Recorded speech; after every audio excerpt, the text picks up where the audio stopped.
Hackers are actively trying to cause problems. There was a Gallup poll filled out by almost 85,000 American workers. They self-reported about their engagement and their commitment to their work and to their workplace. Almost 20% of them self-reported being a hacker. 30% self-reported being engaged and committed to their workplace. Those are your high flyers, low liars. And then a whopping 50% self-reported that they were passively disengaged from their workplace. Those are the slackers. But the 20% that self-reported, does that terrify anybody else? I find that terrifying. And just to throw something in there for you, the research says in the United States of America that basically 17% of the population has a personality disorder. That's terrifying. And the two go hand in hand. So here's what the hacker does. They are either a covert hacker, and what that means is that they do it subtly when you're not around. They whisper, they gossip, they drop the seed of discontentment and distrust. They are masters at stirring the pot and causing problems behind the scenes. And I'm going to tell you straight up, they're cancerous. And like cancer, you don't know it until the symptoms show up. The other portion are active hackers. And these are the people who do it flat out in the open. They're bullies. They're sarcastic. They harumph. They yell. They make snide remarks. And what they create is an atmosphere of distrust. And so in the ideal work environment, in the ideal family, in the ideal relationships, you're safe.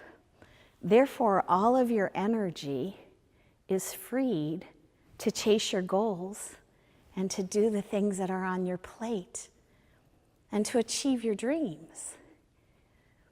But if you have hackers in your life, your energy has to turn inward so that you self-protect. And you can never be fully who you were created or designed to be. You'll never achieve your dreams or the career success that you desire and you deserve. You can't do it when you have to engage in self-protection. I hired a hacker once and didn't know it. I fed my ego at a colleague's expense. I didn't like him. And this young man, astute at reading the nonverbals and relationships, came in and massaged my ego, threw his boss under the bus. And do you know what I thought? He just needs a better boss. Has anybody ever done that? Yeah, well, I went from a high-functioning team where there was energy and trust, and in about 3 months, there were snide remarks and people questioning me and questioning my care for them and my intentions. And it took me a while to figure out what was going on.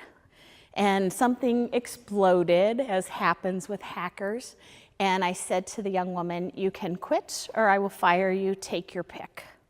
She said, "You can't do that." Like, yeah, I can.